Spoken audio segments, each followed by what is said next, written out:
صفا فاطمہ، آپ کی سمجھاؤں گی، بن بلایا جو مہمان ہے، اس تعلق سے شرعی ہدایات کیا ہیں؟ دو طرح کے ہوتے ہیں بن بلائے مہمان. ایک تو یہ کہ اچانک کہیں جا رہے تھے شاپنگ کرنے تو آ گئے، یا بغیر بتائے آ گئے ہیں، تو گنجائش تو بالکل ہے. بلکہ نبی پاک علیہ الصلوۃ والسلام کے دور پاک کو دیکھیں اگر ہم، تو وہاں یہ عرف بھی ملتا ہے ہمیں. اچھا. اچانک بھی بعض اوقات مہمان چلے جاتے تھے، اور ان کے بھی اکرام کا وہی حکم ہے کہ جو سر دست حاضر ہے اور جو آپ اپنے طور پر اچھے سے اچھا پیش کر سکتے ہیں وہ بالکل دیا جائے.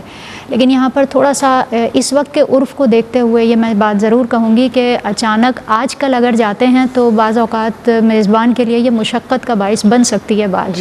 سب کی اپنی اپنی مصروفیات ہیں، تو اس لیے بہتر تو یہی ہے آج کل کہ انفارم کر کے ہم جائیں. تو اس صورتحال کو بھی پیش نظر رکھنا چاہیے.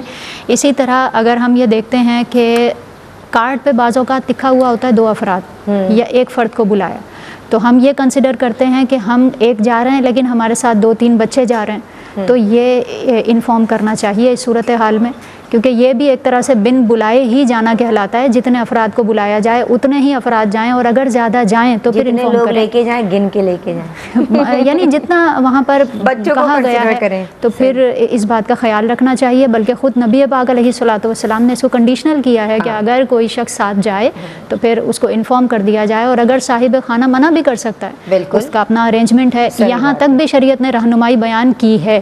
اس کا مطلب ہے ہمیں اس بات میں خیال کرنا چاہیے جتنے افراد کو بلایا جائے اتنے ہی افراد جائیں، اور اسپیشلی آج کل کے دور کے حساب سے بتا کر جائیں تو سب سے بہتر. جناب بتا کے جائیے، جہاں مہمان بھی تو آپ ہی ہیں نا بھائی. معاشرہ کون بنا رہا ہے؟ ہم ہی لوگ تو بنا رہے ہیں. اگر وہ منع کر دیں تو برا بھی نہ مانیں، برا بھی نہیں مانے. دیکھیں معاشرتی رویوں کو، یہ جو سارا بگاڑ ہے نا، ہم سب نے مل کے ٹھیک کرنا ہے. ہم ہی آپ میزبان بھی ہیں، مہمان بھی ہیں، تو آپ بیتی بھی ہے اور جگ بیتی بھی.